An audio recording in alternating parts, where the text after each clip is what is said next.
doing it. You supposed to be happy you sitting there with Kid L. Why you mad? The Kid L Podcast. Big Gov is in the building, man. What's happening, bro? It's been a minute, but you're back. No, my yeah, boy. I'm back, man. I'm back. What's been new since the last time you've been on, bro? Shit, man. The last time I was here, I was a day. It was the day before I actually moved to San Antonio. I'm living in Atlanta now. I just moved to Atlanta. Cool, man. Why'd you leave Texas? I mean, for one, man, I got like a lot of things that I want to do business wise that I can't do in San Antonio with the music and whatnot. Like, it's really, like, don't get me wrong, San Antonio got some dope artists because I dealt with a few artists and rocked at a few shows out there, but San Antonio got this thing against hip hop, man. Like, a lot of the venues won't let us get them. We can't really put on no shows out there for real, except at the same venues, and people get tired of that. You know what So I'm they're saying? some venues exclude like hip hop and rap? Yeah, you definitely have to travel to Austin, which is probably like an hour and a half away from San Antonio to actually rent a venue to do some hip hop shit. Is it because there isn't an audience for it in that sector, or because of other reasons? Nah, I think it's due to other reasons, fights and all that type shit. You know what I'm saying?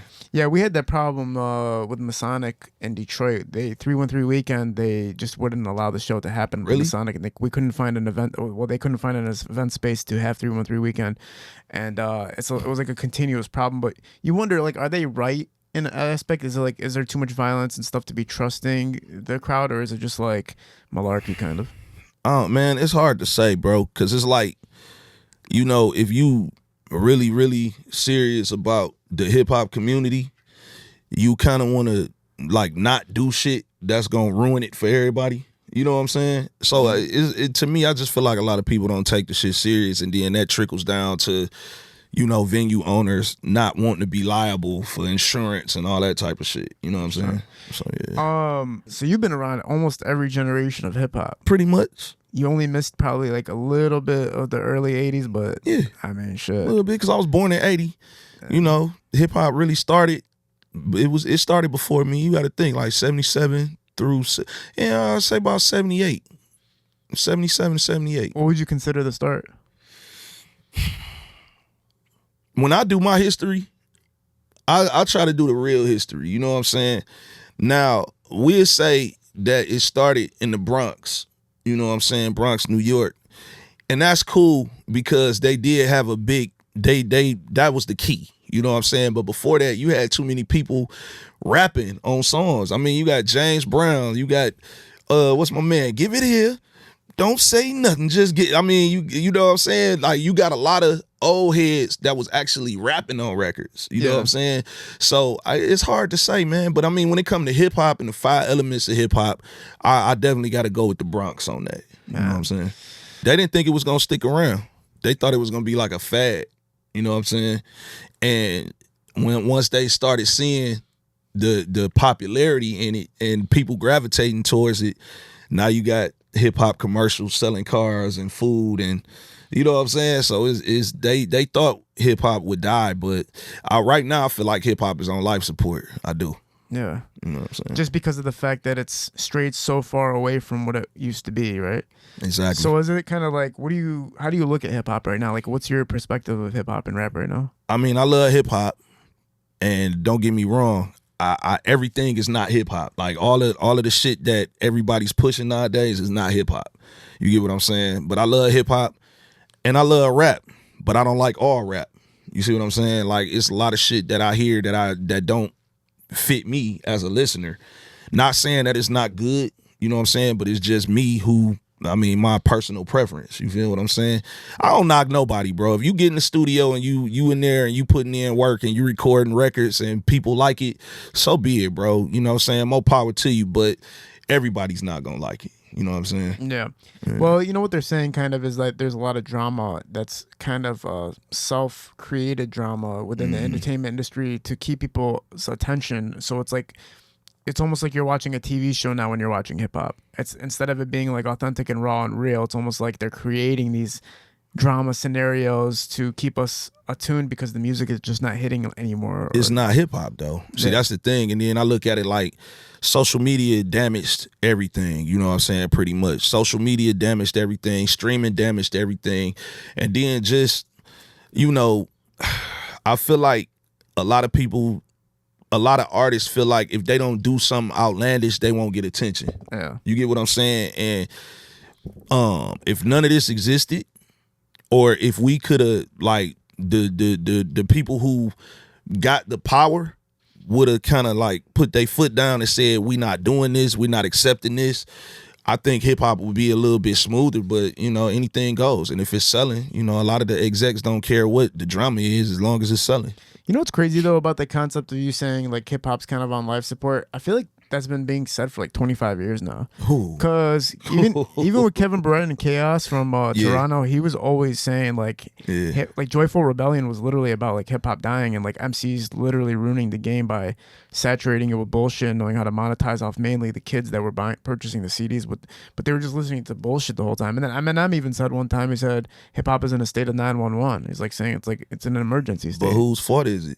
Right. You see what I'm saying? But that's kind of pre-social media too at the same time. Yeah, but it is, because see, you got to think like when and I hate to say this, and I don't want to put the blame on him, but when Russell Simmons decided to sell Def Jam, you know what I'm saying? It was like you just gave it away, bro. Is no longer ours now. You know what I'm saying? Like Russell Simmons was the how can I put it? He was like the god of hip hop at some point, because when Def Jam first came about, you got to think you had Run DMC, LL Cool J, Curtis Blow, you had all these different, like, these dudes were heavy in hip hop. You see what I'm saying? And what he built, you got to think Jay-Z came along, DMX came along, everybody who came along after Run DMC had Def Jam at a high standard. So when he sold Def Jam, it was just like he sold the whole culture. Damn. You know what I'm saying? And I'm not one of them dudes that's gonna get on here and play the race card. You know what I'm saying? I don't care who he sold it to. I just feel like if you're gonna sell it to somebody, make sure they're of the culture. Make sure they are well versed in knowing what hip hop is about. You know what I'm saying? I want to get that perspective from you a little bit, man. What was Def Jam when you were watching it pre-sale and then after sale? What was the transformation of it? Oh, it transformed tremendously, because now you're not getting the rawness of, you know what I'm saying, like guerrilla marketing. You're not getting, man, listen, Method Man and Redman never was meant to be a group. I don't know if you remember when they had the Month of the Man. Redman and Method Man album dropped, and you saw all the promo. I'm talking about everybody was in the streets. You seen posters everywhere, like to the point where Def Jam was getting citations because it was like you littering. You know what I'm saying? But that put Redman and Method Man in tune to do an album together. You see what I'm saying? Because to me, I just feel like the marketing that they used for that month, it was so ill. How could you not do a album with Red Meth? You know what I'm saying? Both their albums went crazy. I'm talking about platinum out the gate. Damn. You know what I'm saying? So yeah, I don't know, man. I just watched Def Jam tank because it just, the leadership of it. You know what I'm saying? You get Leor Cohen in there, and he really ain't. I mean, he to me, it was just a money grab, bro. That's really all it was for him. Did you remember like tuning in and being like, oh, this shit ain't the same no more? Yeah, oh, hell yeah. After DMX, after his last album, and I seen how they was like, they was putting like minimum effort into marketing and promoting his albums, I knew it was a wrap then. Because Def Jam goes all out when it comes to the marketing. So when I seen that they was like minimizing how they was pushing DMX, I was like, oh, nah, this shit about to die. With you traveling across the country and getting to hear different sounds and getting to incorporate yourself with other artists and everything like that, what hope do you have with the future of hip hop and with your own career as far as like figuring out who to work with and what projects to be a part of? Well, what I learned over the course of this last 3 years is a lot of what we deemed as hip hop and popular hip hop is starting to phase out, and actually having a rap is coming back. Cool. So now the artists that I love to work with, or the type of artists that I love to work with, is easier to get in touch with now, because they not sitting somewhere discouraged. Now they coming back out. They like, oh, it's our turn again. Shit, I'm outside. You know what I'm saying? So it's cool now. I can reach out to a lot of different artists. I got a whole project with Stretch Money right now that we sitting on that's supposed to be dropping soon. You know what I'm saying? Like artists like him. And then, I got a few artists like my bro out in Cali, LA, Benji Stone. You know what I'm saying? Crazy lyricist. I got to put you up on him. But he got, to me, I feel like he's going to pick up where Nip left off. You know what I'm saying? His whole influence, the whole lyrical content, just his style. These are the guys I like to work with. You know what I'm saying? I don't like to work with dudes that's like fly by night. You hear about them on Monday and then next Monday is somebody else taking their place. I don't rock with them. Man, I like how you were talking about who you're speaking about. You're saying he's going to take over where Nipsey left off. Benji Stone out of 111.5. My set, you know what I'm saying, out in LA. He bro is I gotta let you hear some of his stuff, bro. When I say bro prolific, and he can give you everything from every angle, bro. Like I'm talking about whatever type of style of music or hip hop you want, he can give it to you. And by him being from LA, you expected him to come with nothing but gang banging West Coast lyrics. He got them. You know what I'm saying? I know you came through with the Bulls gear on today, my boy. Yeah, man. I'm for one, I'm a fanatic about my Jordan 4s, man. I got a lot of sentimental memories and value with these Jordan 4s, man. So, when I seen them, I just had to have them again, bro. What memories you got with the Jays?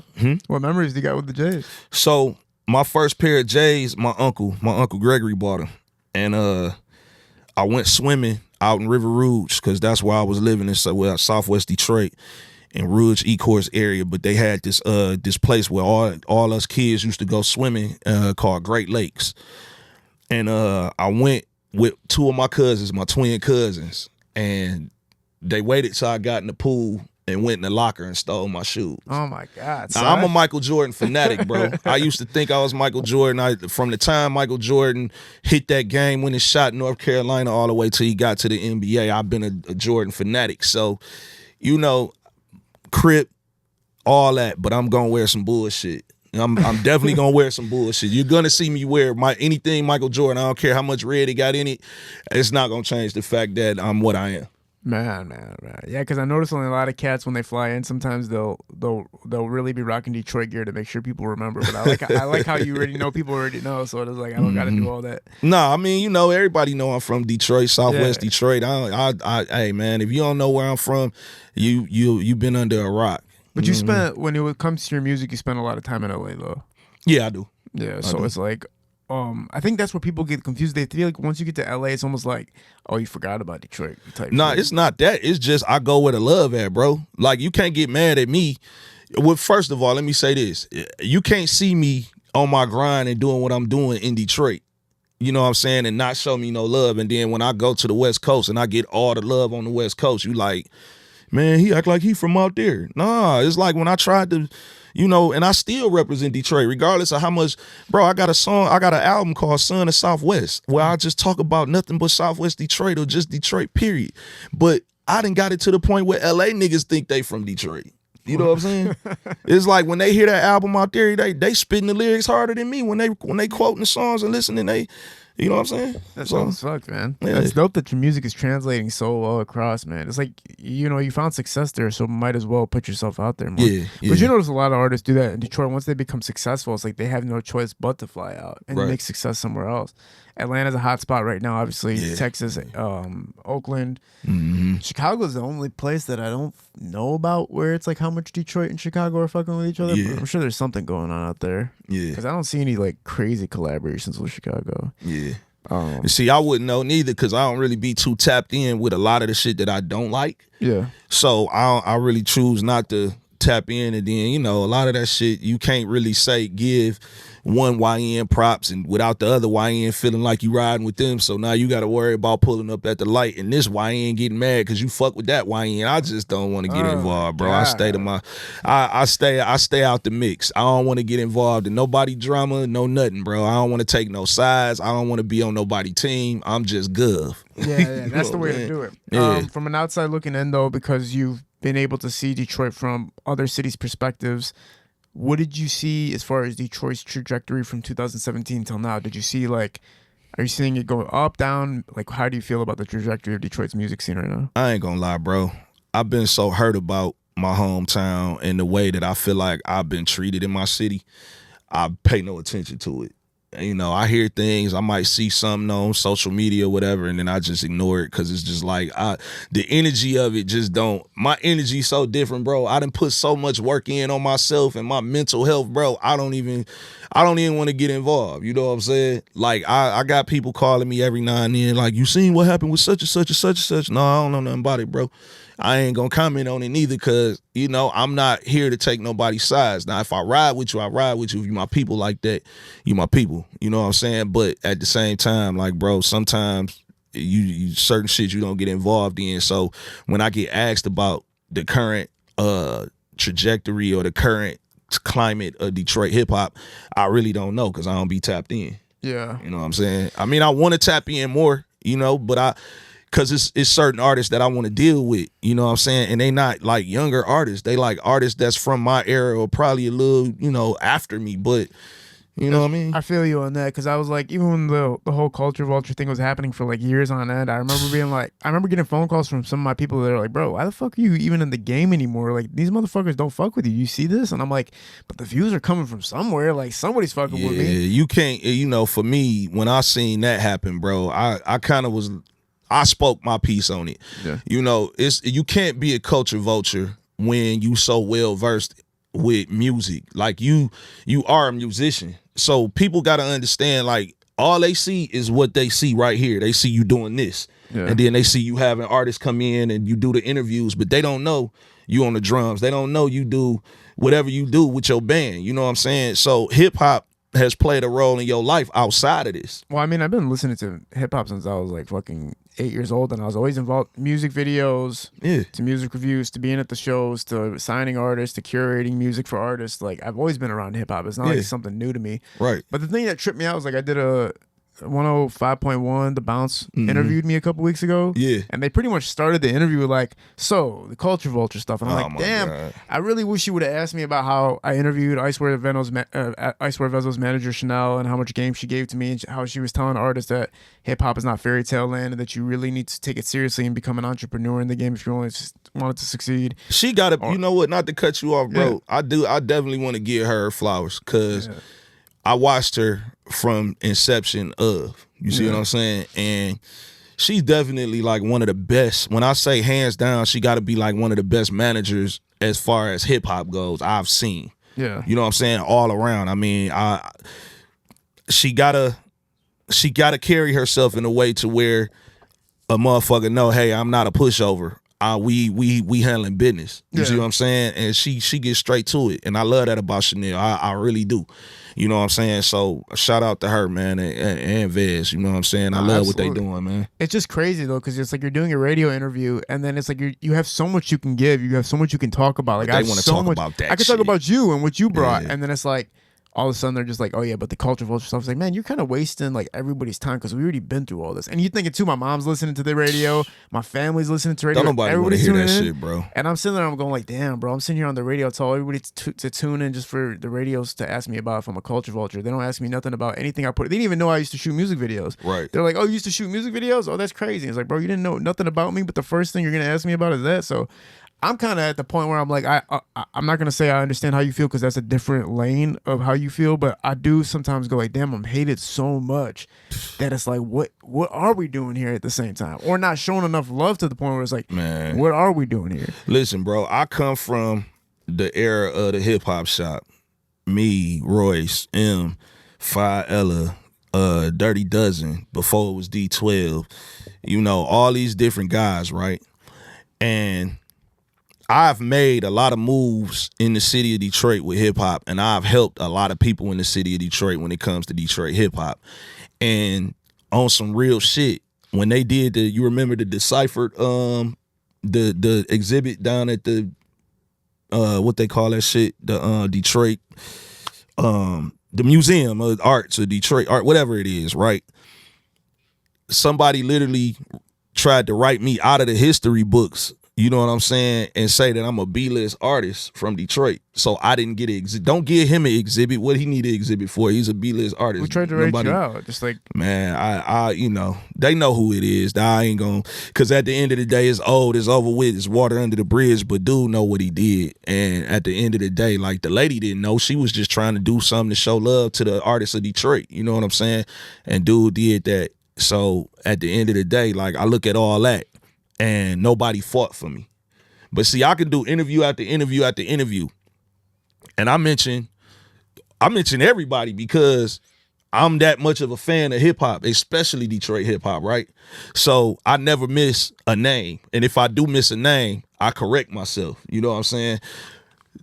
These conversations, you'll never hear Gov name. But some of these dudes is dudes that I actually helped in the studio. I hear your name actually pretty quite often. I hear your name pretty often, especially when I do interview OGs, and your name's always mentioned. That's weird. I ain't know that. Yeah, no, I've heard your name multiple times. Oh, wow. Yeah. That's surprising. But it's not like consistent on the level of like, you know, as it should be, you know what I'm saying? Because there's a lot of people, really all you hear about when you're talking about the OGs of like the mainstream or hip hop bag of Detroit rap, you are hearing about the D12 cats, you are hearing about Obi, you are hearing about Royce, you are hearing about that kind of, you know, cylinder of rappers and everything like that. But you have to ask yourself a question, bro. Like, when you were in that bag, when you were talking about the hip hop shop, you weren't on the street rap side, right?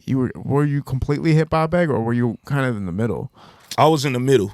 Life started happening. You know what I'm saying? Because like once life started happening, I went totally to the streets. Because that's what I was knowing at the time. That's what I was involved in at the time. And it's crazy because if you really think about it and you go back and you look at some of the old videos or you remember some of the old raps, Gov was actually a lyrical, like he could battle with the best. But once life started happening, my story started changing. You know what I'm saying? And now I got to do it in a more relatable way because it's somebody out there going through the same shit that I went through. They don't understand about stars, moons, and quasars, and you know what I'm saying, intergalactical battle rap. They don't nobody know nothing about that. Ain't nobody caring about that when you ain't got no food in your refrigerator, or your mom's on dope, or your dad out here on alcohol, and like don't nobody care about the lyrics at that point. They want to know that okay, I can fuck with Cuz because he talking that real shit. That's the shit I'm going through right now. So that's what ended up happening with me. You know what I'm saying? So you were able to play the middle ground to get respect from both sides in regard. Hell yeah, most definitely.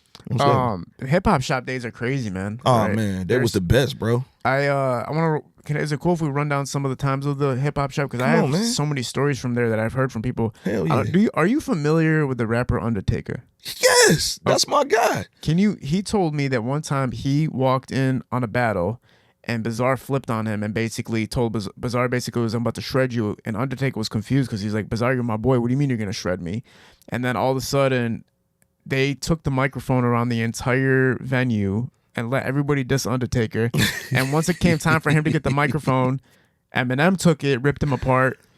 And then right when he grabbed the microphone, Undertaker grabbed the microphone, they shut off the DJ stuff and they just like shut off the night. I don't remember that happening like that exactly because that wasn't the story that I got, bro. But I wasn't there, so I don't like to talk about the shit that I wasn't there for. Okay. But I heard about it, and I heard a bunch of different stories, but I didn't hear it ended like that. You know what I'm saying? You know how it go, though, man. People would twist and turn, all kind of shit. You know what I mean? Was it ever a thing, though, when you're doing a rap battle where by the time you get the microphone, they cut off the mic so you can't even come back? I never saw that. Okay. I never saw that. What I have seen, I'm going to be honest with you, at the Lush, they used to battle heavy at the Lush. We'd go over in time. Like, we supposed to be done by 2. We probably wouldn't leave out of that motherfucker about 3:30. Because the battle get that intense. You know what I'm saying? Shout out to Hex, because Hex used to be the one to push the envelope on keeping the Lush open a little longer than supposed to. You know what I'm saying? We're at the Lush battles. Royce. Everybody. Undertaker. Obi Trice. Everybody you could think of from the hip-hop shop era was at the Lush. Myself. Proof. Man, the shit goes on and on. What were the battles like? What was the craziest, most intense battle? Hey, the biggest battle that I saw was I want to say Low Lewis. The best battle I saw was was it Low Lewis It had to be, I think it was Low Lewis or somebody else. I forgot who it was exactly, but the battle lasted for about 45 minutes, and neither one of them dudes would run out of gas. Goddamn. It was like back and forth, back and forth, back and forth. I stood there the whole time like, goddamn. I wanted to rap first. You know how you get in there, you just want to, it's my turn, it's on up. When we gonna go? Nah, I wanted to watch that battle because it was just that intense. You know what I'm saying? It was that good too? Oh, man, yeah. I ain't even want to rap no more after that shit. Who was your craziest battle? My craziest battle was Proof. Really? What happened? How'd it go down? Man, because, I was the youngest out the bunch, man. That was like 95. So I was like 15, bro. And they always used to pick on me. I was skinny as hell, ears big as fuck. So, but I was always fly. I don't know what it is, man. I always was fly, bro. I was wearing shit motherfuckers couldn't even pronounce back then. You know what I'm saying? And I got a whole video of Royce basically talking about a time where I had a battle at the Ebony Showcase Lounge on 7 Mile, and I came in with a Versace shirt on. But yeah, I was just always a fly young nigga. But they always picked on me because I was young. Did they not like that though, that you were fly? No, I don't even think it was that. I think they just found it funny because they didn't know what it was at the time. You know what I'm saying? They didn't know what Versace was? Yeah, they didn't know what that shit was at the time. Because they was on the whole Mobb Deep, Timberland, Tall Tims with the Maurice Malone, the hoodies and all that type of shit. They was on their hip hop backpack shit for sure. What was the battle like between you and Proof? Man, it was fun. It was fun. It was a lesson learned because battling Proof, he's a teacher. He'll show your ass something. He'll spank you and he'll teach you. But you will come back. And once you come back, you will come back better because you know what to expect from him. You see what I'm saying? But that battle between me and him, it was cool because nobody was expecting me to hold my ground like I did. You know what I'm saying?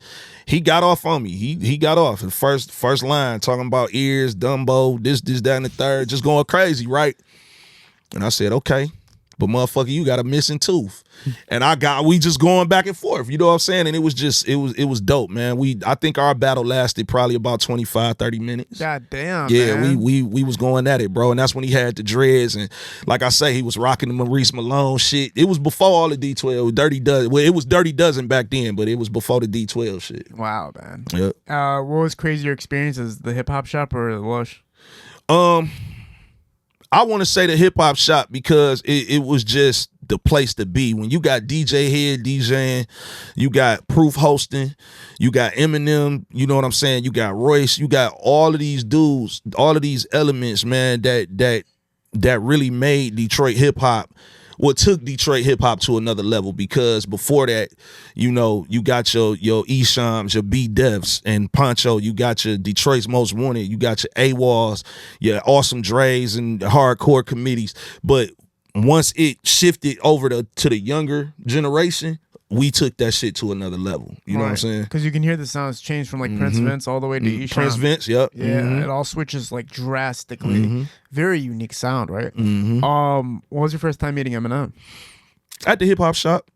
Did you get to like talk to him, or did you? I mean, we all talked to each other. Yeah. You know what I'm saying? It wasn't a situation where, people were standoffish. Like, we was all in the same boat. Wasn't nobody richer than nobody. Wasn't nobody bigger than nobody. We was all in the same boat. So we all communicated and interacted with each other. It wasn't nobody Hollywood then. We ain't had no reason to be. Did he stand out to you? Or did you go like, what the Hell yeah, he stood out. He was a white boy.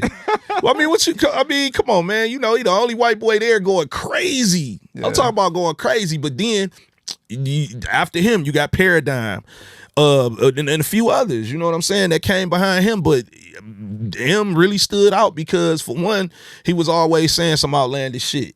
So it was like, ooh, damn. Now how you bounce back from that? You know what I'm saying? Yeah, man. So what was your experience with Eminem at that time? I mean, it was just some hip hop shop shit. We never hung out or nothing like that. I never, if anything, I was cooler, closer to Royce than I was M, because, see, even back then, like, what people don't know, Royce used to hoop. Royce was a hooper, and he was a damn good hooper, to the point where I used to hate playing against him. I always wanted to be on his team. But it's a park across the street from Oak Park High, and he always used to be there. And we'll hoop, and, I met him through that. And when I found out he did music, we was at the hip hop shop. Word. Yeah, I'm thinking to myself, like, motherfucker, you supposed to be shooting a 3 somewhere. What you doing up here? But then when I heard him spit, it was like, oh, shit. Okay. Where you guys used to record at that time? Man, everywhere. I mean, you had a studio called Sound Suite. My homeboys Pep and DeWitt, they had a studio. producers, Pep and DeWitt. They had a studio niggas used to record at. Ivy Duncan used to have a studio that niggas used to record at the Greenfield Plaza.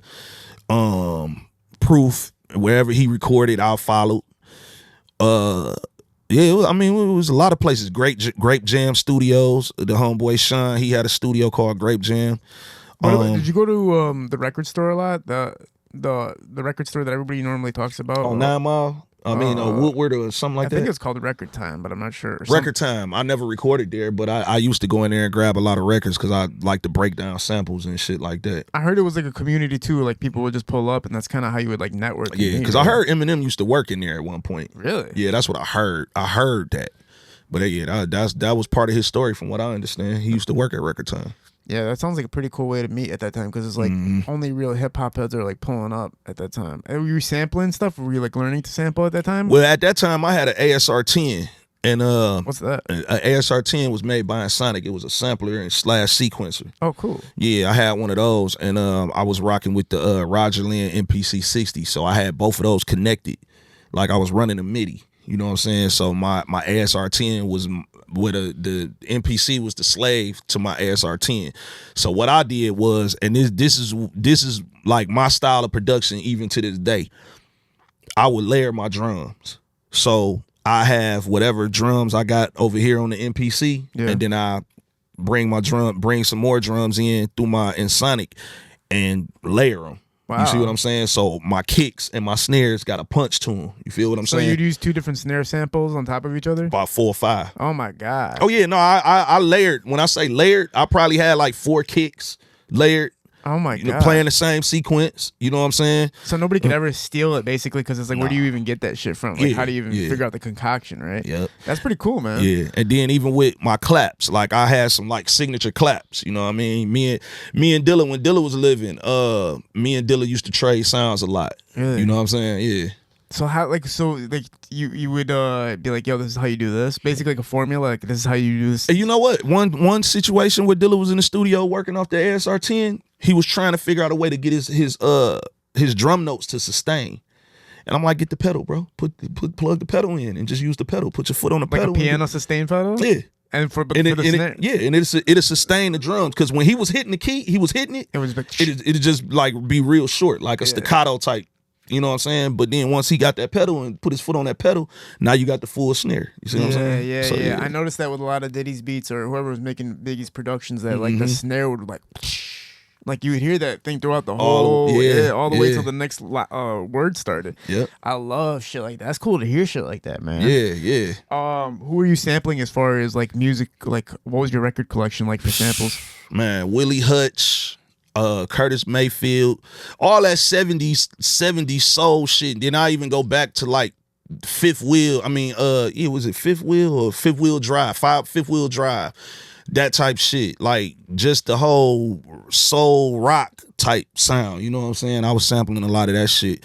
But I wasn't sampling melodies. I break their melodies up and create my own melodies. So like if they had a guitar riff going, I chop that guitar riff up and make my own melody out of that guitar. What's the legality back then of sampling? Was that just like as long as it's not this long, like you can do it, or how did it work? It wasn't that bad back then because everybody was new to it. So even the originators of the sample couldn't be mad because it's just like, damn, you know, we knew nothing about this, you know what I'm saying? But once they got hip to it, they like, nah, y'all gonna have to pay us. Okay, yeah. You know what I'm saying? You couldn't get off on it for too long, probably. Yeah. Hell no.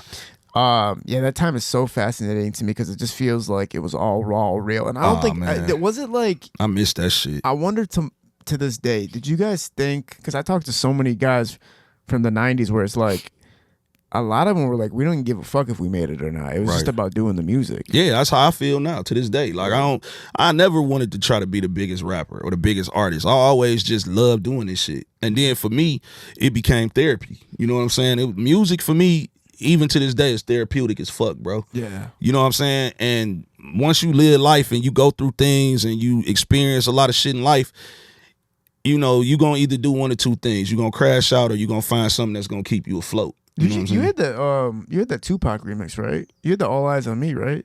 Yeah, I did it. I did a all eyes on me version. You know what I'm saying? I heard that with on Pac it. I heard that on a playlist one time. Yeah, it was I on like, what the fuck? SoundCloud. Yeah, I was like, what the fuck? Because it popped up out of nowhere. I was like, what the fuck? I was like, let's go on this bitch. And then I was like, damn, like, can you imagine if you actually were like on a track with Tupac? That you heard? That's what I said on it. I was like, damn, I wonder what it would sound like if me and Pac was on this shit together, and then Pac verse come in. You know what I'm saying? Yeah, that shit fire, bro. That shit makes fire. When I heard it, I was like, this could have been a reality for real. Yeah, I wish it was, man, because Pac was somebody who I kind of, he resonated with me on a lot of levels as far as like the message that he put out there and the things that his experiences, because I dealt with having a mother that was addicted to drugs, and my dad was addicted to drugs, and he left when I was 3, and so we had a lot of things that we connected on, you know what I'm saying? And then spiritually, I just felt like he was somebody that I was connected to because of the other similarities of our lives, you know what I'm saying?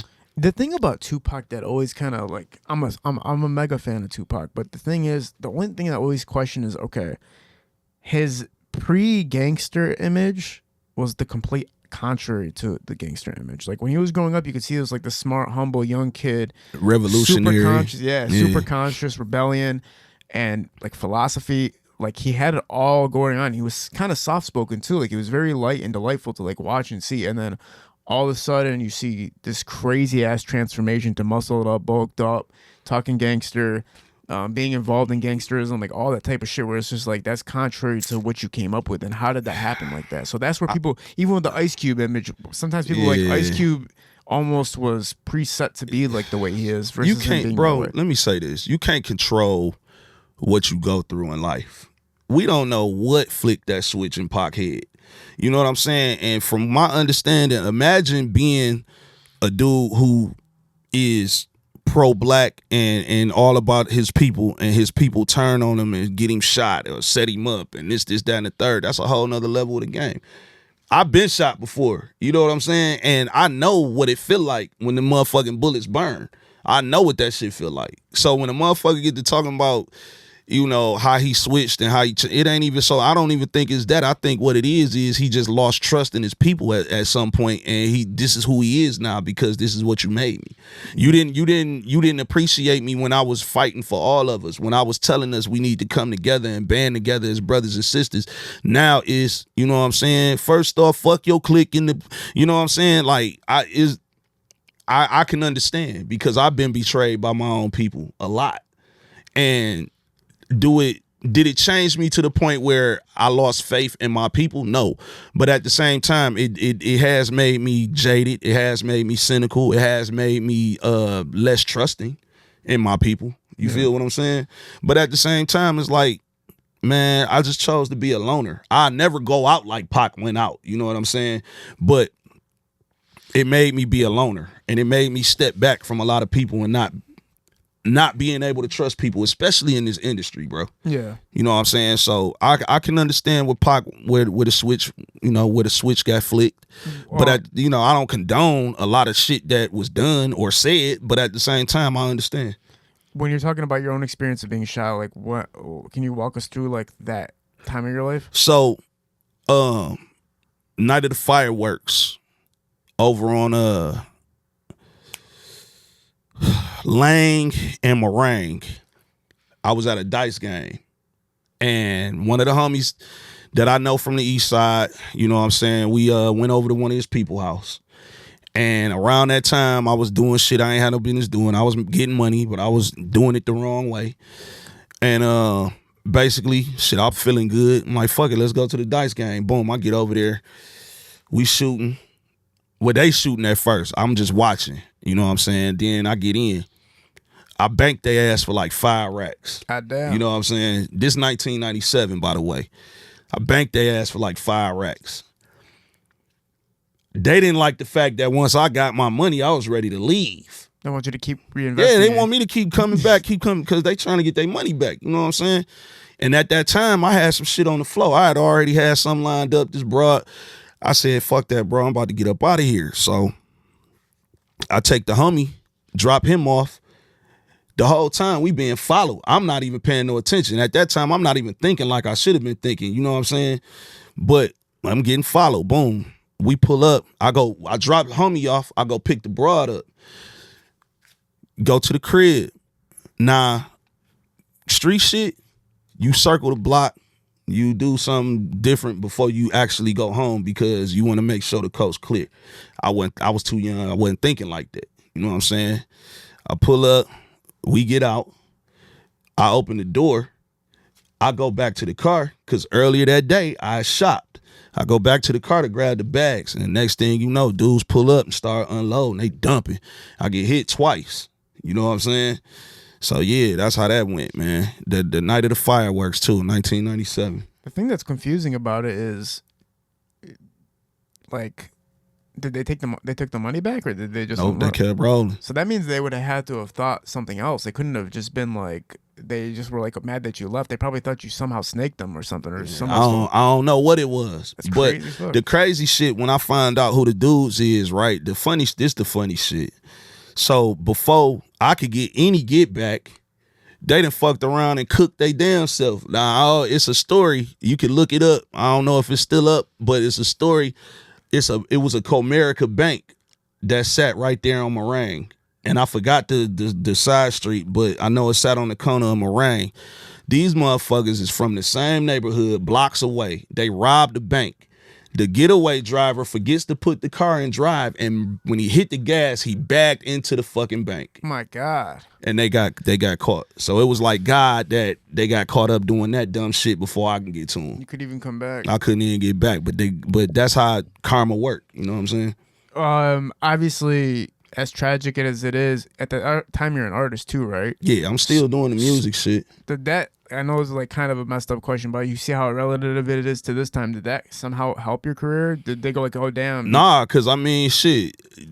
When certain shit happen like that, and it's just from gang culture, and this is, you know what I'm saying, like being a part of a gang since I was 12 years old, and I ain't talking about like no made up Detroit shit. Like I got my put on in Cali at 12 years old, so.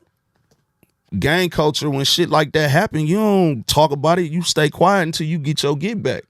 You know what I'm saying? When you get your get back, that's when motherfuckers know what happened. Okay. But until then, it was just like, you stay tight-lipped about it. Like the only person that knew I got shot was my biological father. And somebody in the street told him that. I didn't even tell him. Somebody else told him. Oh, someone told you they got you. Damn. Yeah. Damn, it's fucked up, man. Well, I think like with situations at that time in hip hop, it was so crazy. Like it wasn't like now, obviously. Now if you get shot, it's like you get some type of notoriety for it. It's like a badge of honor now. Yeah, but at the same time, it's so oversaturated with like it's still not a crazy big deal because everybody's getting shot basically. Man. But I feel like in the '97, this is like around Pac's passing, right, and shit like that. Yeah, it was. It was before that actually. Like it was before September. Okay, yeah. So Yeah. it was like relatively. My shit was like I want to say. It was in June. It was no. What month is that they do the fireworks? July. It was in July. No, I'm talking about because they do the fireworks before the 4th of July yeah, here. for sure. Yeah, So I think it was late June. Yeah, they it do was late June and early July. Yeah. Some motherfuckers are doing it right now, which is crazy. But yeah, but no, it was late June when that shit happened to me. I was embarrassed. That's another reason why. How the hell you get shot and you ain't shoot back like, you know what I'm saying? Gangster shit was gangster shit back then. You know what I'm saying? Yeah, but that's still fucking crazy, bro. Like over a dice game, man. Dice game. I licked their ass and left. 5 racks. 5 racks. What's this newest project that you're about to release soon? Oh yeah, the new single How I Feel featuring Nelly. She definitely she put that shit on that hook, man. She did her thing on that motherfucker, but the record was already a dope record. You know what I'm saying? But when she got on that motherfucker, she put the sauce on that bitch. But everybody that's been hearing it lately or just hearing the little snippets of it, like, bro, that's put it like this. I had a DJ listen to the clip of it and hit me up like, hey, bro, that's your Sugar Hill. Like, when AZ dropped Sugar Hill, the feeling that he gave motherfuckers when that record came out, that's the same feeling we get from you. So they like comparing this to the AZ Sugar Hill shit. Incredible, man. Yeah, I love that shit. If you gonna compare me to anything, compare me to the greats. Yeah. You know what I'm saying? Compare whatever I do to the great shit. They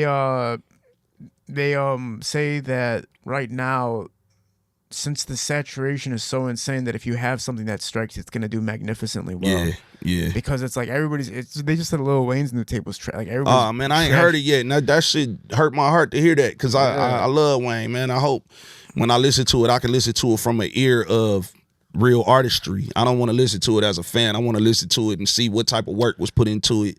The whole shit. The same thing with the Dre and Snoop last album, the missionary shit. Like a lot of people dogged that album out, but I thought it was well put together. I thought it was well, like the music side of it was dope. So I hope it's the same thing with this Wayne shit. There's a producer that's restructuring Lil Wayne's new tape because he's saying that it was a producer issue more than a Lil Wayne issue, and when he restructured the song, it sounds really, really good. Don't say that, bro. Which is crazy. So they basically saying Wayne picked some bold tracks, huh? Well, yeah, or the producer just like didn't align things properly or just put it together because the way that this producer had retailored it, I was like, whoa, this does sound way better than what's on the tape. I'm scared to listen to it. I'd rather hear the retailored one before I hear the old one now. What's going on with these engineers, man? That's the thing. It's like the engineers are the ones that are really putting these songs together. That's why I trust 3 engineers. I only trust 3. I trust Tony Rizzo.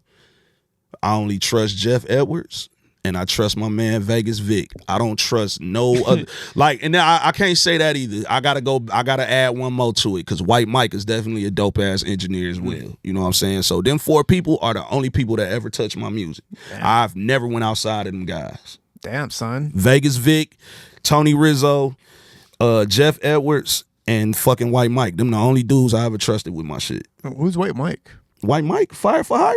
Fire. You ain't hip? I know so many White Mikes that I might be thinking of the same person you're thinking about. But White Mike didn't touch everybody music in the city of Detroit, I want to say. White Mike. White Mike, yeah. White Mike, I know some White Mikes, but there's no way we're talking about the same guy, bro. Fire for Hire. If we talking about Fire for Hire, it's the same White Mike. But he a crazy producer too, low key.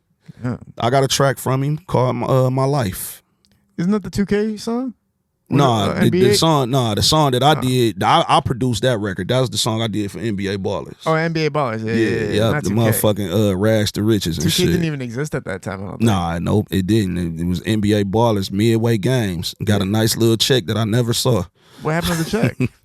At the time, man, I was dealing with we had a record label called Inner Circle Entertainment, and Michael Westbrook, ex-star wide receiver for the Redskins, which is like a god brother to me. My brother Kurt, we were thirds in the label, and basically what happened with that was I sacrificed the check, or basically I made a compromise to make sure all the other artists that was on the label was able to go to New York and record in New York. So we booked out a studio for like a whole month in New York. Paid the check, ended up paying for our housing and the studio and things like that. So I never really got a chance to enjoy the check. Give me the dollar amount, man. What was the dollar amount of being on NBA Ballers? Let's just say, I ain't gonna give you the amount, bro, because I don't want to throw it out there. But let's just say it was a life-changing check. And you reinvested it? Yeah. Back into the music? Much. Was it worth it? If you could go back in time, would you have done it again? I would have done it again if we would have did what we were supposed to do. We had a situation with Warner Brothers, and bro kind of, Westbrook, he kind of shut the deal down because he didn't think the money was enough. But what we tried to explain to him was, even though that's the dollar amount, I would rather take a low dollar amount opposed to take a higher dollar amount and owe somebody later on. See, this right here, we could pay that back. Plus, we're going to grow from this. We're going to build relationships. We're going to get a whole bunch of resources off this. You see what I'm saying? He wasn't thinking of it like that at the time. He was just like, shit, I got that in the bank 10 times. I don't need, you know what I'm saying? So, he shut the deal down, man. And damn, son. Yeah, bro. Was that the biggest production that you've ever had a deal to come and part with Warner Brothers? Yeah, because at that time, bro, I had a single out called Money Talk, and that shit was cracking. We was all over the radio. We was all over the country touring. We did a show. I ended up opening up for me and the team. Actually, everybody that was on the team at the time. We ended up opening up for Ludacris down at the Sundome in Tampa, Florida, and shit. About 40,000 motherfuckers, man. Whoa. Yeah, I remember that shit. You know what I'm saying? But you performed in front of 30,000? Jesus. Yeah, bro. Christ. That ain't the first time I did that though. I performed in a few different places at big arenas and shit like that, opening up for different people. Bro, So 30,000 is incredible. Man. yeah, man. That's like fucking. yeah. How much bigger do you really get than that? Yeah. I mean, you got to think though, bro. Like, shit, at that time, Ludacris, Juvenile, them motherfuckers was popping. Oh, I remember when Ludacris and Juvenile. Yeah, them niggas was popping. So, you know, it was only right that they had that shit elbow to elbow. Yeah, they were fucking dominating. Mm-hmm. I remember like the Nelly era. I remember all that shit, man. It was so Yeah. crazy. DMX was terrorizing my every single one of my friends' cars was stop, drop, shut them down. I'm like every day I was getting sick Yes, of that sir. shit. Nelly every way on the school bus Mhm. is the same shit over and over again. I was like, damn, man. But Yeah. you know what's crazy though? They were really fucking talented. Like, Yeah, they were. Like They were. even now when I listen back, I'm like, man, maybe I was tripping when I was a kid. Maybe it was some bullshit. And I listen like, this is some really good shit. Yeah. But now when you hear what's like on mainstream, it's like it doesn't even compare. Nah, because motherfuckers ain't putting in no effort to make records nowadays. They just getting in there rapping and then that's it. Yeah. You know, we used to, like, back then, we used to thrive on making fucking records. And that's what I still thrive on making records. I don't want to follow the pattern of what everybody else doing. It's enough of them. I want to do music. I want to make music, bro. I don't want to make shit that'll have a motherfucker bobbing their head for about a week and then that song becomes old to them. Like this new record that I'm dropping, you're going to be able to play this motherfucker 20 years from now and get the same feeling from it. That's what it's all about. Yeah. Right now my playlist is literally Scarface, Q. See, you would love this new record then, bro. Who else is on my old He gonna love this. Akon? He gonna love this new shit. That's what I'm saying, bro. I'm still in the 90s and early 2000s with this shit. Like every time I'm trying to listen to the new shit, like even my friends, they'll be dropping these tapes. And I'm like, God, bro, I tried to listen to your shit, bro. I can't even get there with you. Yeah. And it's like it stands the test of time because they actually put the work in, like you said. Yeah. In the 90s, they were like thinking, how do I make this the best fucking shit ever? Yeah. I play No Tears maybe like 20 times a week, bro. I did not get sick of that shit. I play Biggie Give Me the Loot, Machine Gun Funk over and over again. I don't give Especially Machine Gun Funk. Oh my God. But I'm telling you, bro, the thing is, like, nowadays, man, if you in the studio and you actually being complex with your creative, with your creative process, I give you more respect than I give a dude that'll just go in there and punch in every 2 bars or this, that, and the third, because you really ain't making no effort and you're not really taking it serious. You just saying whatever come to mind. But a lot of guys who get in the studio and put the work in, those are the guys I respect because I can hear it. Yeah. You see what I'm saying? True artistry. Yeah, true artistry is all I fuck with, bro. As far as you watching the entirety of mainstream, who have you witnessed that gives you hope for the future of hip hop? Like, who are some artists that you can list off that are like, okay, this could be something big? Well, again, I got to tip my hat to my bro, Benji Stone. I put so much faith in him, not just because we homies from the same shit. I look at it like, as a fan, as his brother, but as a fan, I'm like, bro, this nigga phenomenal. I actually put him before me. Yeah. I would do that. You see what I'm saying? Because, I mean, I know at my age, bro, I only got so many more projects to do. This motherfucker's still young, so he got time. You see what I'm saying? And just the subject content and just how he moved, bro, I just feel like if he get the right backing behind him and he get the right ear, it's going to be over. Like, he's going to be, he's going to. But then, too, I look at dudes like Kendrick Lamar. You know what I'm saying? I love what Kendrick did. You know, it wasn't about the diss record. Fuck the Not Like Us. It's the message in it and what he was trying to to convey to everybody. We so caught up in jamming to the dun, dun, dun, dun. They not like it. We so caught up in that, right? But we not listening to that last verse. Yeah. I don't even think people still understand the significance in that last verse. You see what I'm saying? But I knew exactly what he was talking about off rip. Break it down. So when he say, you know what I'm saying, about you had to go to Atlanta in order to make certain things shake, right? Well, if you look at it, a lot of successful records that Drake had came from collaborating with dudes from Atlanta. The lingo, the whole shit. You see what I'm saying? Everywhere he go, from Houston to Atlanta, he's fitting in because he's making himself fit in. He's using whatever the sauce is in Houston at the moment, he's on that. Whatever is going on in Atlanta, he's on it. Whatever going on in the Bay, he's on that. I think we done heard every style of hip hop or rap music from Drake that you can think of. And that's because, hey, I got to do this in order to be able to be popping. Kind of like musical code switching, where it's like you know how to adapt. Jersey jumping, like, Jersey I play for the Golden State Warriors right now. But then I'm gonna trade myself to the Hawks. Yeah. You know what I'm saying? But the only thing he didn't do was come to the Pistons. He hasn't taken Detroit. He didn't do no Detroit shit. He's been out here though. I seen him at the bars chilling. Yeah, Maybe he's trying to figure it out. He's like, I just can't figure this one out. Boss man D-Lo though, he understood.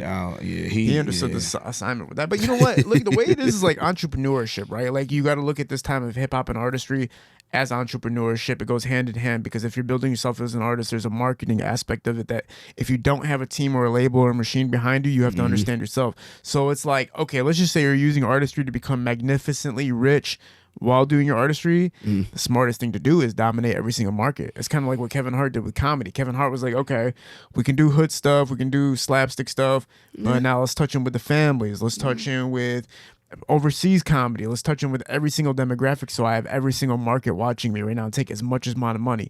And now I can build my own ecosystem around any future production I do, and I'm gonna know how to delegate it because of the experience I had. So you can't blame them. I don't blame them. But is it you know authentic? what I'm saying? You gotta do what you gotta do, but at the same time, you still gotta know what your lane is, and you still gotta understand what your impact and what your influence is. You see what I'm saying? And a lot of times people lose sight of that, and I think he lost sight of a lot of that because of the money.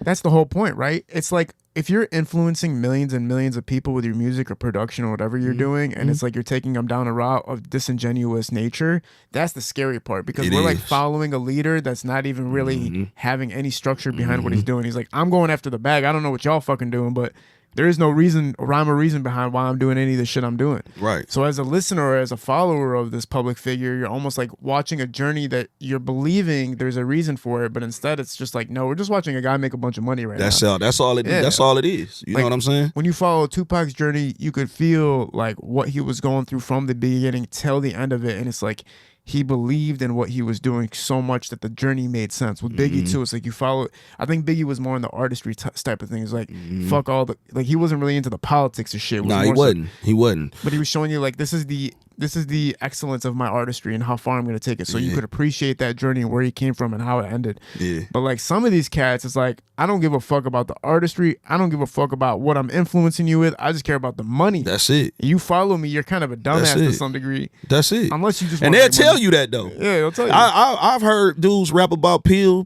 popping and lean sipping and all that, and they don't even do it. Yeah. But you would put it out here for the youngsters. Who do you think had the biggest influence in the 90s as far as hip hop was concerned? As far as hip hop in the 90s? As far as like being that definitely big. Death Row. Oh my God. Definitely Death Row. You can't, it's no, bro. I never seen so many Dickie outfits in other cities and states after the Chronic came out, after Snoop album came out. I'm like, I'm going in places where Atlanta. I would go because I was always back and forth to Atlanta as a youngster because we got family out there, and they used to wear Duckhead out there. It's a brand called Duckhead they used to wear out there. But after Dre and Snoop, khakis every fucking wear. I used to be like, yeah, this is the biggest influence that I've seen so far in hip hop. You know what I'm saying? Nah, before that I would say LL, but that's in the 80s. But LL used to Troop. Kangos, you know what I'm saying? Run DMC with the fedora hats or the I forgot what they call it, not the fedoras, but the fat dookie ropes with the Adidas and no shoestrings. Like, bro, there was some very highly influential artists in the late 80s and early in the 90s, you know what I'm saying? How do you feel about a lot of people saying that even though there was a lot of Detroit, you got time by the way? I don't know. Yeah, bro, I'm good. There's a lot of people that say what the biggest starting point for Detroit hip hop was. Some people say Smiley was like one of the biggest starts for getting mainstream exposure. Some people say rest in peace to Boss, but Boss was one of those people. Some people say Esham was one of those people. I would have to give it to Esham and Awesome Dre. Awesome Dre, okay. Esham, Awesome Dre, and then come after that, you got the AWALs, the Detroit's most wanted rap mafia. it was a lot of dudes, but Esham most definitely, because Esham had that shit on lock. Even though they didn't care too much for his message and how he was presenting himself to, with the whole devil thing or whatever. But the music, the music was, that shit'll snatch you up, man. It'll bring you in. But definitely Esham, Awesome Dre. Why do you think a lot of people think that Boss was one of the people that took Detroit to the mainstream? Well, mainly because she got signed to Def Jam when it was the time to be at Def Jam. You know what I'm saying? Def Jam, I told you, bro, that Def Jam marketing, guerrilla marketing tactics was unmatched. So for Boss to sign to Def Jam at that time, you got to think, man, you got DJ Quick behind her. You got all these, Warren G, you got all these different people that's pushing for her, that's getting behind her. So, you know what I'm saying? Like, because I think that was around the time her, Richie Rich, Warren's, everybody from the West Coast that was doing their thing at that moment was signed to Def Jam, except Death Row and all that. You know what I'm saying? So when it comes down to, you're saying Esham versus Boss, what is the discrepancy to make you think that Esham was bigger on the end of getting Detroit to acknowledgement? Because Esham was in the streets and Esham was all over the place. He wasn't just sticking around Detroit. You know what I'm saying? He was doing his thing in Detroit. He was doing his footwork there, but he was also, you know what I'm saying, putting belt to ass in other cities too. Yeah. You see what I'm saying? So he was heavy in, like, the world know about Esham, bro. Yeah. Overseas, you know what I'm saying? So yeah, I would definitely have to give it to Esham for sure. For sure. And I know Awesome Dre was one of the first groups that was signed to a major label from Detroit. Not the first group to get signed, but to a major label. To a major, but because that was priority. That was around the time Ice Cube and, you know what I'm saying, Public Enemy was cracking. Yeah. You know what I mean? So yeah. Yeah, that's pretty insane, right, to think about that. Yeah. And then as far as like the next biggest wave, I'm assuming D12 would have been the next biggest. Eminem and D12 would be the next biggest thing after that, right? Or was there something between 97 and 2000? Between 97 and 2000, let me think on that, bro. After Esham, you still gotta give it up to a lot of the underground artists who actually was getting love in other places and wasn't getting that push in Detroit. Like UC, they had a record called Get Geeked, and a lot of people don't remember that shit, but you know what I'm saying? That was a record that you would hear at every fucking party. You know what I'm saying? But not only was it being played here, they was juking to it in Chicago. They was playing it in Atlanta. They was playing it in LA. Who made that song? UC. It's a group called UC. They from Detroit. One of them is my older homie, Chili. You know what I'm saying? He was in the group. And even to this day, they just re-released the record. I don't know who did it, but we coming for them royalties. Whoever put that out, I'm gonna help him get his royalties because y'all revamped it and put it out and didn't get with him. So he need his money. That's right. But yeah, they just revamped it. It's called Get Geeked. It's a Rick James.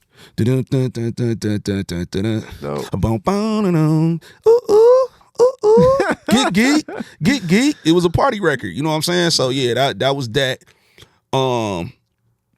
Trick.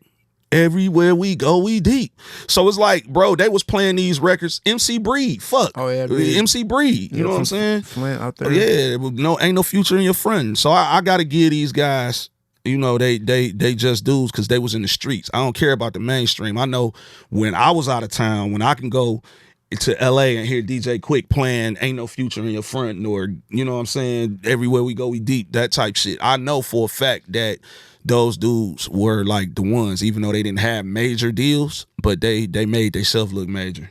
When you first had heard of the eruption of Eminem, D12, what was your thought process? I was happy for him. Yeah. Because, I mean, I'm looking at our history, where we came from. You know what I'm saying? I know where we all came from, Did bro. you have a chance to be a part of D12 in any type of capacity? Nah. Anything like that? Nah, I wanted to. I think everybody did, but I wanted to be a part of D12. I fuck with everybody in D12. Yeah. You know what I'm saying? And but I just never, I was so involved in the streets, bro. I didn't have the time nor the I don't know. I just didn't have the energy for rap because I was too busy getting money. And plus on top of that, you're more like, your artistry is like more linear focused, where like, again, even if you're part of D12, they have that persona of like they're a little bit funky with it. Like it's a little bit out there. Yeah, it's not totally like I ain't out as outlandish as them outlandish dudes. is the word. I love them guys for being themselves, and that's the thing. They was being themselves, and you can't knock that. You know, I would never fit in with a D12 based on my experiences in life and the shit that I talk about. You see what I'm saying? Yeah. And that's probably the reason why you will never hear me on a Royce album. You know what I'm saying? But you would hear Royce on some of my shit, but you would never hear him reach out to me and be like, hey, Gov, come jump on this record, unless it's about some street shit. How many times have you and Royce worked together? A few times. I mean, shit, I got maybe 2 records with Royce, like, that I know that I've released. I got some records produced by Royce recently. Really? Yeah, I got one record called Your Life of Mine. It's on my Son of Southwest album. He actually produced the beat. And then I got a record called Deleted that was on my first solo album, The Debt Collector. So he was on there with me and my brother Pressbox. So but then we've done shit together that we can never find. We got a record called Young Guns that we did, and I hate that we lost this fucking song because we recorded it with Azar. I know Azar. Yeah, we recorded it at his spot. And man, I don't know what happened to the session, bro. But when I say that record was that probably, because I knew who I was on the record with, that's probably like one of the best verses I ever wrote. It just disappeared? I don't know what happened to that shit, bro. That sucks, man. Yeah, but I swear that would have put me. I know if that record would have got done and we'd have released that record, that shit would have boosted my respect level in the Detroit hip hop community by 100. Motherfuckers seen it like they can't let this motherfucker get high. We gotta delete this shit real quick. I don't know, man. Hey, but listen, man. I was on that motherfucker. And Roy, don't get me wrong. Like, Royce is one of the craziest, if not the craziest, lyricists I've ever encountered. But I got on that motherfucker. I ain't gonna lie. Even he had to tell me, like, yeah, bro, you know what I'm saying? So, damn, man. Yep, it was a record called Young Guns. Hey, Azar, if you can go get the hard drive fixed and pull the stems from that shit and get that motherfucker back, please. I'll put whatever I got to pay you, man, because that shit was crazy. Man, yeah, it's that's like the worst case scenario for everything. I think Future talked about how he had a whole hard drive of music that got wiped because the FBI had taken her. Bro, let me not to cut you off. I gotta speak on this. My son, he old enough to comprehend now, but my son was like maybe 3, 4. And bro, he came downstairs in the studio and took my hard drive and threw it in the air. And the shit looked like slow motion. I was trying to catch it before it hit the ground. And when it hit the ground, it just cracked. It's a little small mini disc in the inside. And that motherfucker shattered. Oh. Over 400 songs, bro. Oh my God. Over 400 records. What happened to your heart when that happened? Did you freak out or did you just go like, fuck it? I just stopped doing music for about a good 3 months. I didn't even. 400 though? About 400 records, bro. 400. Yeah, about 400 records. My son Tyler, man, and shout out to him. I love him to death, but little motherfucker, we. Reminds me of that story of, even though this is like more of a tragic story, but that father that saved the son out of a burning building. Yeah. And then both of their faces got like eliminated. And he's like, I love you, son, but damn, man, I can't, I have to pay for coochie now and stuff. But I was like, man, you love your kids so much, you don't, it's like whatever they do is like, fuck it. Yeah, I couldn't even be mad at him, man. He ain't know what he was doing. He ain't know no better. But, man, now, if he did that shit at 11, oh, that's an ass whooping, everlasting ass whooping. Automatically. Yeah, I'm gonna raise the ass whooping rate by 70%. He do that shit today. Man, you have to, bro. Fuck that. Yeah. These kids got to learn sometime. Oh, man. I don't know, man. This new generation has been tough for me to watch happen. Like my little cousins growing up, I'm just like, damn, this new generation. It's just like they look at life so. You know what it is about the new generation that kills me? They think they know everything. And they're like 16, 15. That's because they got the computer. Yeah. They got the internet. And that's what trips me out, right? Like they get a lot of their shit from social media. They just look at a post and go like, okay, this is a fact now, and I'm gonna run with this idea. Yeah. If anybody brings up this argument or this, I'm gonna have a defense with this TikTok post. And like I'll poke one hole into their argument and they have nothing to go back on after that. So I'm sitting there talking to my little cousins about some crazy shit, some political shit.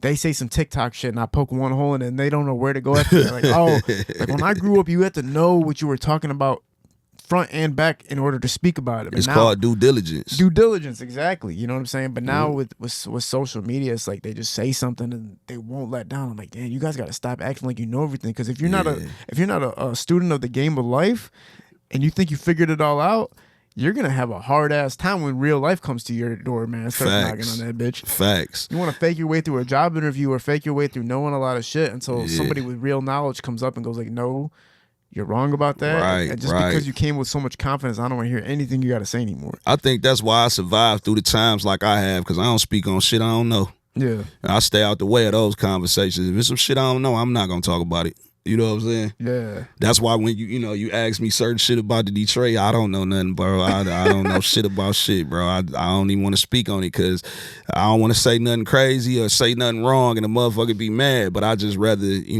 don't know. I just don't. Yeah. But I think what people, when they hear people like you talk, people who've been in the game for so long and have a lot of credibility, it's they want to know, like, the truth of a lot of things, because we're hearing so many different truths. That's why I want to ask you about Boss and Isham and everything like that. It's like we want to know the truth of those times, like what was really going on. And even Eminem's time, or even Royce's time, or Trick Trick or Obi's, it's like what was really actually going on at that time. Man, them were fun fucking times, bro. I promise you it was. It was fun. I mean, all that shit was fun. Even from the early 80s, it was fun, bro. Like, man, I can remember the Grand Quarters on the Boulevard, man. Like one of the first big venues or grown-up venues I was able to perform at, bro. I think I probably wasn't no older than 8 or 9 years old performing at the Grand Quarters with Detroit's Most Wanted and all the rest of them dudes, you know what I'm saying? And it was crazy because I was the only youngster in the building. Damn. You know what I'm saying? So, shit like that. Them was fun times, man. The Hip Hop Shop, the Ebony Showcase Lounge, the Lush, the Shelter, St. Andrews, like all that shit was just, it was fun, man. And now it's like we don't have fun no more, bro. It's the shit ain't fun no more. Yeah. It's not, man. Yeah. Venues used to leave the door open for us. They used to love for us to come. You know what I'm saying? Now it's like, nah, ain't nobody getting shot in here. All these venues are owned by they're not even owned by like people from the city. It's just like major corporations bought these venues out. That's what I heard. Yeah. It's like Rock Nation owns a lot of this shit that we're talking about right now.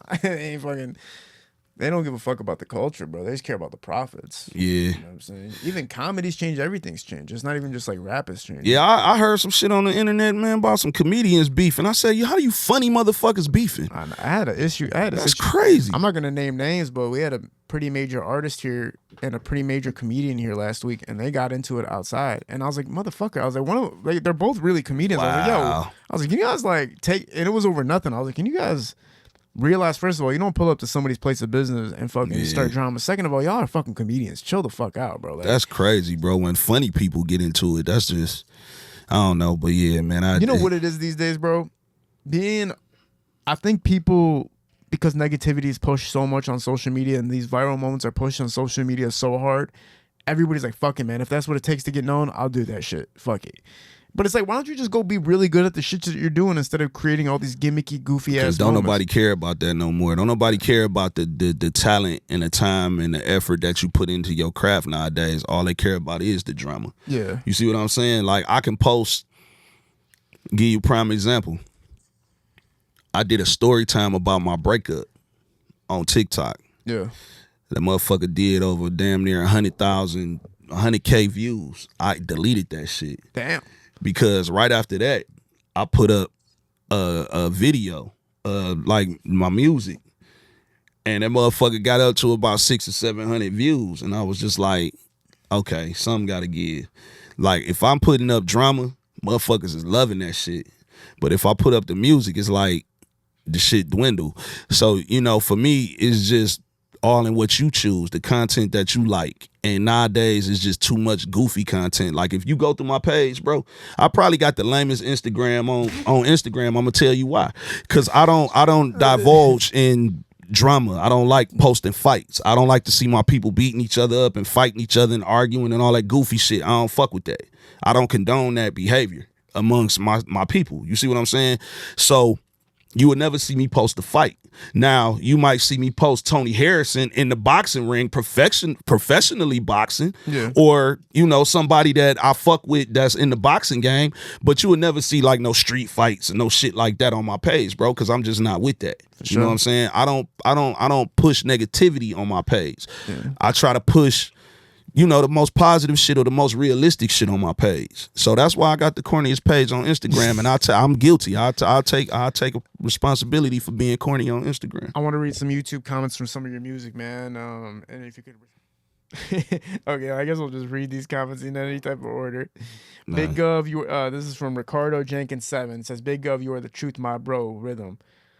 Do you know who Rhythm is? Or Yeah, I know who bro is. who's that? He's somebody that's been like very supportive of my career from like day one. I mean, from the first album that I dropped, he always had like a huge amount of support for me. Show up at most of my shows. You know what I'm saying? That's Just dope. somebody that's dope. You know what I'm saying?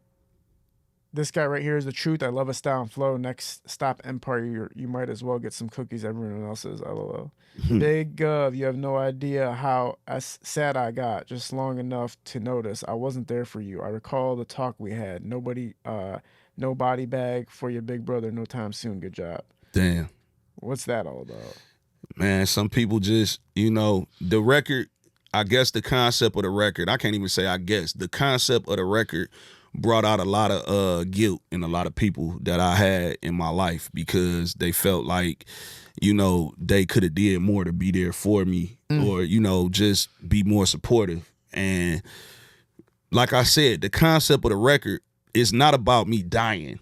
It's about people killing the cool version of me and bringing out the, you know what I'm saying? So the cool version of me is killed. It's gone. It's dead. I'm never going to be the same. You see what I'm saying? Yeah. So that's what that was. Because even in the video, if you notice, I'm sitting at my own funeral. Yeah. I'm looking at my own body at the funeral. You know what I'm saying? Jesus, man. Yeah, so it's like killing the version of you that you want to be, but it's like people don't allow you to, like, they don't accept it for whatever reason. They killed it. They killed it. Hey, this song right here is my jam plus Big Daddy. Gov, love you, Daddy. All right. Oh, shit. I fuck with this shit 100. One of the D's finest to ever do it. You ain't seen the best of Big Gov. Wow. Dude's been dope since high school lunch tables with brush and pen making the beat. So, Wow. damn, this motherfucker knew you in school. Yeah. Still listening. Damn. That was a lot of. I don't read the comments, bro. Because Yeah. I'm scared. I'm scared of negativity, bro. I fear negativity, bro. Wow, this is a good comment too. Much props to Big Gov and my man's Gino XO. This is how real hip hop is done. None of that whack shit that a lot of local cats put out, and it ain't classics. If you gotta call your shit a classic, chances are it's not. Much love, damn. Detroit. That's from Graz Palace. That's Oh, pretty wow. dope content, man. Yeah. That's pretty Damn. cool shit. Yeah. Wow. You were on a song you were Detroit versus Everybody with Big Herc, Seven the General, Yeah. and Malik. Yeah, the remix. Awesome Dre. I did not know Awesome Dre was on this track. Mm-hmm. It was two versions. Now I'm on two versions. They got one version that was just a regular. I don't know who did the beat to it. I think the Olympics did the beat. Matter of fact, if I'm not mistaken, don't quote me on that. And then I was on the actual remix of Detroit versus Everybody with Dej Loaf and all of the all stars from the city. Incredible, man. Yeah. Oh yeah, my bad. Yeah, the comments from this are awesome. We got to stop the Freemason boys of Caddies, Ohio, Robert Huffman, Ronnie Carter. This is the only one that I do not know what the fuck this guy's talking I about. don't even understand that Fuck one. that shit. That was some crazy shit that this dude's Yeah. talking about. Detroit has the best rappers in the game. Why wasn't Marshall on this track? Okay. What's that Marshall matters? You still at 8 Mile. That's a big ass matching up here in Detroit. What does this even mean? I don't, bro. I have no 5, clue. shout out to my dog, 7 the General. Gov killed it. Yeah, they're just pretty much saying why the fuck isn't Eminem on the track. There's a lot of people saying that. But a lot of people are also saying these are some of the best rappers from Detroit representing the city to this day. One dude saying, why didn't I never hear about this? It's pretty crazy, man. They say, one person saying you guys are just missing Islam. So how was this crafted? Like, how was this put together? Like, how did they decide who was going to be on this? Bro, I have no clue. I just got a phone call like, hey, bro, come lay a verse. My homeboy, one of my homeboys had just called me and was just like, come on out. You know what I'm saying? And meet me at the studio. And I heard it. He put it on and he told me what it was about. I just went in there and did what I did. And then too, at the time, I hate this shit now. Like when I think back in hindsight, I wish I wouldn't have went there, but I was kind of beefing with Papoose at the time. Not even beefing with Papoose. I just had a problem with him. You know what I'm saying? Because, he said some shit about the city and he kind of was going at Big Sean, you know what I'm saying? And at the time, Big Sean was he was the point guard, you know what I'm saying? So, you know, I just felt like at that time I wasn't going for that shit. You know what I mean? You ain't gonna diss dude and he putting on for us. Cause we ain't really had nobody to do what Big Sean was doing at the time. So I just took it upon myself to involve myself and insert myself in a situation between Big Sean and Papoose. And I kind of regret doing it because I ended up having to, you know, as a man, I ended up having to meet up with Papoose. Well, not so much meet up with him, but I ran into him out in Cali around the time the shit happened with Nip. He was at the one of the, they had, you know how it was every day at the marathon store. It was just a gang of people there just showing love to Nip after that unfortunate situation. And I ran into him out there and I just chopped it up with him. Plus, me and him had mutual relationship with DJ K Slay. Like, me and K Slay got real cool before his death. We was real tight. And if you notice, the same song Bleed that you talking about, if you go on K Slay's page on YouTube, Straight Stunting, he did like a series called the Straight Stunting Chronicles. And I think it's called Man in the Mirror. That was the episode, but he used Bleed as an intro and an outro. Oh, cool. Yeah, so K Slay was my guy, man. And based on us both knowing K Slay kind of put an end to that shit between me and Pat. That's good though, man. Yeah. At least somebody, like, I always notice that when there's a problem, it's like sometimes once you lock eyes with that person, you can really feel them out at that point. Sometimes I think people just say stuff out of hurt and pain too in a moment. Yeah. And it's like, we got to kind of, it's a way of telling them like, hey, be more, it's a way, when you check somebody, it's just your way of saying like, hey, be more conscious of the moment that you say something. Yeah. Because you will get backlash for it. Yeah. And that person has to kind of correct their thought, but you don't know what that person was going through when they said that. Because like everything could have been going wrong to the point where they're like, fuck all these people, bro. I didn't know shit, bro. I didn't even know they was beefing until I heard him mention Big Sean and he said what he said, and then some shit came out about the city. That's when I kind of was like, oh no, hold on. What do you think the biggest negative impact has been to the Detroit hip hop scene in the past decade? What do you think is like the biggest moment where you're like, what the fuck is that? Like, that doesn't even make any goddamn sense. Just the violence, bro. Just the you know, the unwillingness to put, you know, pride aside and work with each other and blow up. You know what I mean? Like, I think, you know, a lot of dudes just want to be that one. You know, they don't want to share. They don't want to, you know, they don't want to uplift those around them. You know what I'm saying? I don't give a fuck what side of town you from. And when I look at Atlanta, bro, over the years, they had the number one, they were synonymous with togetherness and unity when it come to artists in the industry. You know what I'm saying? Not even New York, bro, because they was even beefing in New York with each other. But Detroit, I just think the violence and just the unwillingness to put pride aside and work with each other, I just think that shit really made it decline within the last decade. Yeah, the collaborations is the scariest part for sure, because I even seen a lot of my friends that I considered friends, and once they blew up, I never seen them again, and I was always like, man, like, I helped you get where you are without asking for nothing in return, and I didn't even ask for anything when you made it, but you still, like, never, like, you asked me for all these things on the way up that didn't benefit me, but you were my boy, so I did those things for you, and then once you made it, you disappeared. It's like, oh, we don't even know each other type shit, and it's like, how does that even work, bro? Like, when somebody helped you get to the point that you are now, you're supposed to look back and be like, all right, man, now I'm going to pull you up too. I got you. But it's almost like you look for that hand and it's not there, even if you didn't even ask for it. But it's like, I do that all the time. Every time I get bigger, I look at everybody that was there for me when I was coming up. I'm always going to pull up. Even you, bro. Yeah. When you came and did the first time you came up, I was so shocked to see the response. I was like, damn, everybody's fucking with Gov to this point where I'm getting all this love from all these different cities. Yeah. And it's like, now anytime you hit me up, no matter how big I get or how big you get, we know we're always going to be like, all right, looking out for each other. Nah, bro. And I, you know, just like you got love, I got love. Because, I mean, here go the thing. What I appreciate about the first interview, it was a lot of young dudes that wasn't hip to me, that went and did their due diligence and came back like, oh, nah, dude, he the truth. Yeah. You know what I'm saying? You only had your certain few, like, oh, he old, he need to give it up, he need to go ahead and hand it to the youngsters. But, see, my whole thing about that is, right, I look at rock and roll. You got groups from the 50s that's still cracking. You know what I'm saying? And why is it that it's our genre that's the only genre that want to put a cap on this shit? It's no cap on good music. Good music don't have an expiration date. It don't matter who do it or how old you are. If the shit dope is dope. You know what I'm saying? And that's what we gotta kind of get out of that. But I don't focus so much on the negative shit. I focus more on all the people that show love. And when I did that first interview, bro, it was phenomenal because I just kept. Also I seen a spike in my streams as well. So it was like, damn, the youngsters is fucking with me because I'm getting all these comments on Instagram like, yeah, OG, he cold with it, this, that. I'm like, damn, all right.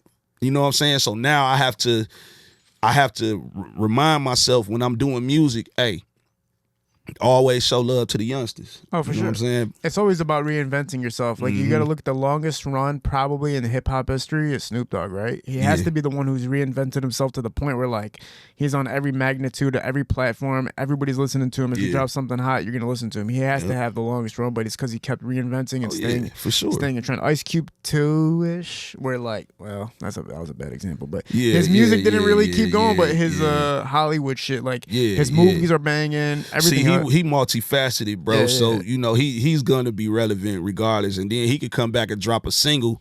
You know, Cube is at the stage of his career; he could just drop a single. He ain't got to do no more projects. Yeah, exactly. You know what I'm saying? Gov, is there anything you want to promote before we sign off, man? Yeah, man. Like I say, I got the new single "How I Feel" coming out on June 13th. The pre-orders is up now. If y'all want to go to y'all Apple store, you know, your iTunes store, and grab the pre-order, or if y'all just want to wait to stream it on the 13th, that's dropping. Here's the thing, bro, and I want you to help me with this. Yeah. I'm headlining a concert at the Coca-Cola Roxy in Atlanta, February 6th. Hell yeah. And I want to get 2 Detroit artists to come and open up. You know what I'm saying? I got 2. I want the way I want it, because right now I got T Villa on the show. I got Benji Stone on the show. I got my homegirl T Hottie on the show. I got a couple other people on the show, but I want to do 2 people from LA, 2 people from Atlanta, 2 people from Detroit. Cool. You know what I'm saying? I already got T Villa, but I you know, by me being from Detroit, give me 2 more people from Detroit. You know what I'm saying? Cool. Yeah. So, we'll make sure people see that, especially even before before you select who you're gonna select. We'll repost it to make sure that you can get everybody tuned in and make sure see who's going to be a part of it. So that's February 6th. That's actually my birthday bash / you know what I'm saying, concert, because I'm gonna be pushing the album. I'm dropping the Sun and Southwest 2 album. I really don't want to put a date out there because I said I was gonna drop it at a certain time, but with this single, I want this single to grow some legs before I drop the album. You know what I'm saying? So, Absolutely. But yeah, bro, the concert is really what I'm focused on right now. I know it's early in the game, but February 6th, and I want 2 Detroit artists, bro. And I want you to help me pick them. You know what I'm saying? They gotta be dope though. I don't want to just pick just anybody. I bro. got you, man. That's easy for me to pick. I already know like 20,000 fucking people. I can think of. There's only 100 rappers, so that's crazy. Yeah. Man, Go. I appreciate you doing this, man. Everybody hearing the history of Detroit's music, knowing how influential you were to the scene. Also, outside of it, to take it nationwide. Not really pigeonhole yourself, but really get a broad demographic of people and audience listening to you is what every artist really strives to do, because hood fame is only cool for so long, and it's also only so much money in it, so you can't really even progress unless you break out and branch out, which is something you were successfully able to do. So it should be highly motivational, and staying relevant for this long as well is an amazing milestone for a lot of people. Yeah, man, it's hard work, bro. I appreciate you doing this, man. Hope to see you again pretty soon. No doubt. Anytime I come in town, I'm gonna let you know, man. You probably one of the first people I check in with when I hit Detroit anyway. Boy, so man, yeah, you're always doing. I'm always trying to figure out how to make it happen, and this is absolutely one of those times I was like, we need to get you. But before the next show too, we'll get you back on again, so that way people are really aware of it. Make sure people know what's going on. We're at Parallel Sound